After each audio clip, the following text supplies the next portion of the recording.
नमः। ॐ मल्लिकार्जुनाय नमः। ॐ महाकालेश्वराय नमः। ॐ ओंकारेश्वराय नमः। ॐ वैद्यनाथाय नमः।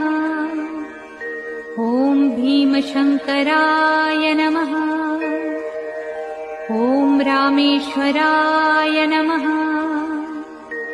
ॐ नागेश्वराय नमः। ॐ विश्वेश्वराय नमः। ॐ त्र्यंबकेश्वराय नमः। ॐ केदारेश्वराय नमः। ॐ भुस्मेश्वराय नमः।